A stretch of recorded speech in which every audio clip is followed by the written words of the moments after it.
Share बाजार वह स्थान जहां स्टॉक का कारोबार होता है। शेयर बाजार एक ऐसा बाजार है जहां कंपनियों के शेयर खरीदे बेचे जा सकते हैं। किसी भी दूसरे बाजार की तरह शेयर बाजार में भी खरीदने और बेचने वाले एक दूसरे से मिलते थे और मोल भाव करके सौदे पक्के किया करते थे। पहले शेयरों की खरीद बिक्री मौखिक बोलियों से होती थी और खरीदने बेचने वाले मुनहजबानी ही सौदे किया करते थे। लेकिन अब यह सारा लेन देन स्टॉक एक्सचेंज के नेटवर्क से जुड़े कंप्यूटरों के जरिए होता है। इंटरनेट के जरिए यह सुविधा आसानी से मिल जाती है। आज स्थिति यह है कि खरीदने बेचने वाले एक दूसरे को जान भी नहीं पाते।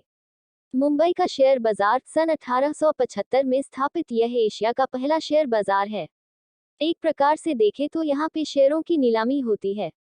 अगर किसी को कोई शेयर बेचना होता है तो सबसे ऊंची बोली लगाने वाले को ये शेयर बेच दिया जाता है, या अगर कोई शेयर खरीदना चाहता है तो बेचने वालों में से जो सबसे कम कीमत पे तैयार होता है उससे शेयर खरीद लिया जाता है।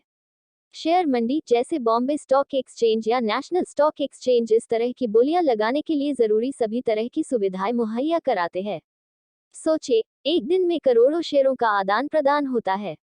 कितना मुश्किल हो जाए अगर सभी कारोबारियों को चिल्ला चिल्ला के ही खरीदे और बेचने वालों को ढूंढना हो। अगर ऐसा हो तो शेयर खरीदना और बेचना असंभव हो जाएगा। शेयर मंडियां इस काम को सरल और सही ढंग से करने का मूलभूत ढांचा प्रदान करती है। कई प्रकार के नियम, कंप्यूटर की मदद, शेयर ब्रोकर, इंटरनेट के माध्यम से ये मूलभूत ढांचा दिया जाता है। असल में शेयर बाजार एक बहुत ही सुविधाजनक सब्जी मंडी से ज्यादा कुछ भी नहीं है। कुछ साल पहले तक बॉम्बे स्टॉक एक्सचेंज में सीधे खरीद फरोख्त करनी पड़ती थी। पिछले कुछ सालों से कंप्यूटरों और इंटरनेट के माध्यम से कोई भी घर बैठे शेयर्स को ऑनलाइन खरीद और बेच सकता है। सूचना क्रांति का ये एक उत्कृष्ट नमूना है।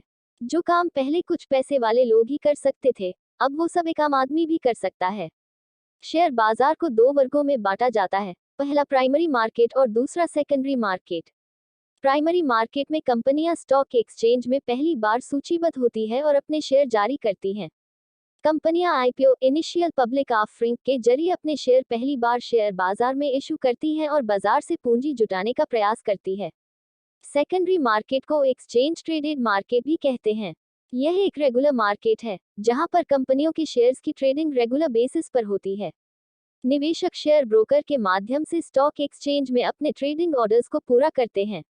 आजकल सभी शेयर डीमटेरियलाइज होते हैं। शेयरों के अलावा निवेशक भारतीय म्यूचुअल फंड में भी पैसा लगा सकते हैं।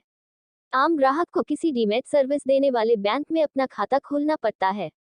आजकल कई बैंक जैसे आईसीआईसीआई, एचडीएफसी, भारतीय स्टेट बैंक, एक्सिस बैंक इत्यादि डीमैट सर्विस देते हैं। इस तरह के खाते की सालाना फीस 500-800 रु तक होती है।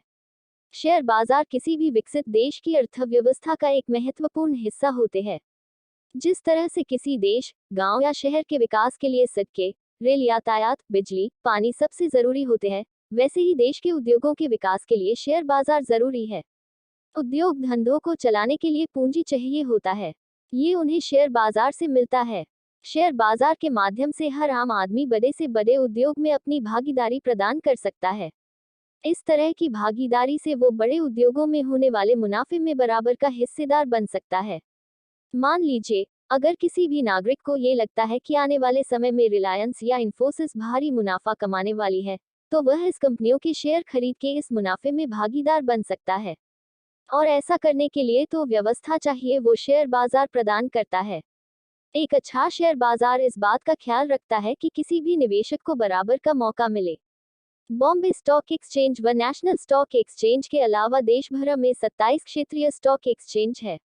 शायद आपको ये पता ना हो कि साल 2022 में भारत में तकरीबन 9 करोड़ लोगों के पास डीमैट अकाउंट है और ये संख्या दिनों दिन बढ़ती जा रही है। और अभी हाल ही में 2022 में भारत ने यूके को शेयर बाजार में पीछे छोड़ दिया है। जहां यूके की मार्केट $3.19 ट्रिलियन की है, वही भारत की $3.21 ट्रिलियन है और अब भारत शेयर बाजार में पूरी दुनिया में 3 नंबर पे है।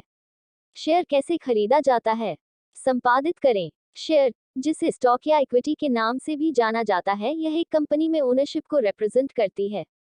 किसी कंपनी में शेयर्स खरीदने का मतलब है कि आप उस कंपनी की संपत्ति और मुनाफे का एक हिस्सा एक्वायर कर रहे हैं। शेयर्स खरीदने के निम्नलिखित तरीके हैं। 1. Direct stock purchase. इस तरीके का उपयोग करके एक व्यक्ति डायरेक्ट कंपनी से शेयर खरीद सकता है। ट्रॉफ a dividend reinvestment plan drip. निवेशक कैश का उपयोग करने के बजाय कंपनी से प्राप्त होने वाले कैश डिविडेंड्स का उपयोग करके शेयर्स खरीद सकते हैं। 2. Brokerage firm. शेयर्स खरीदने का सबसे आम तरीका है किसी ब्रोकरेज फर्म के माध्यम से शेयर्स खरीदना।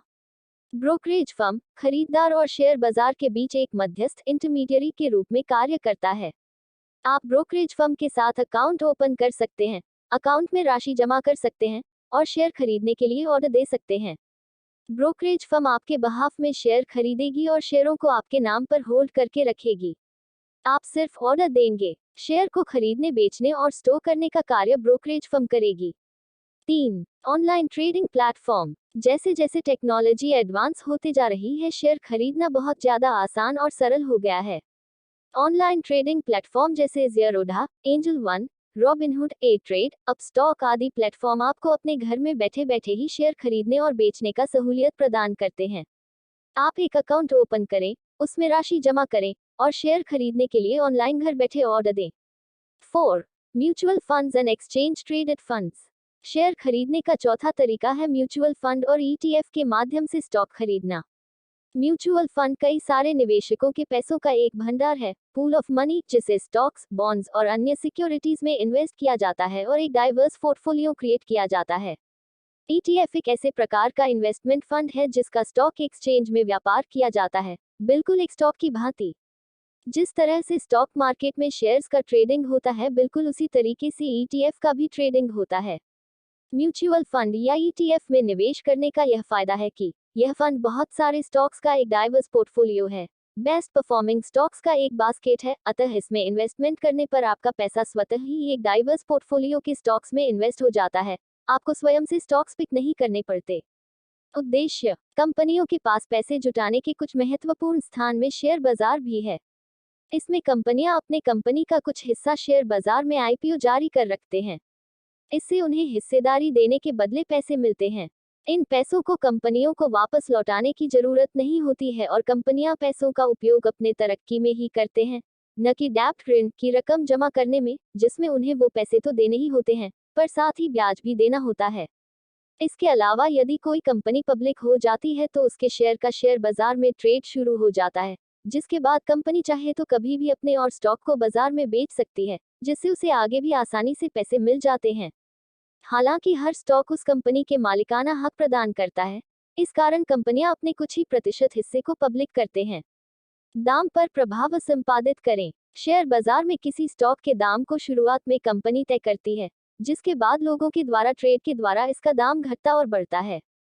किसी स्टॉक का कितना दाम होना चाहिए, यह आमतौर पर कंपनी के भविष्य में होने वाले लाभ के आसार के साथ साथ उस देश की महंगाई, अर्थव्यवस्था पर भी निर्भर करती है। क्रैश संपादित करें। शेयर बाजार में क्रैश उसके भाव में काफी तेजी से गिरावट होने को कहते हैं।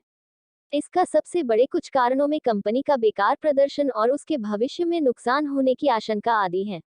कई बार लोगों में किसी स्टॉक के लिए भरोसा उत्पन्न हो जाता है, जिससे उसके दाम में काफी बढ़ोतरी होने लगती है, और जब लोगों का भरोसा उससे हट जाता है तो उसके दाम में भी गिरावट हो जाती है और निवेश करने वालों के लाखों करोड़ों रुपए डूब भी जाते हैं।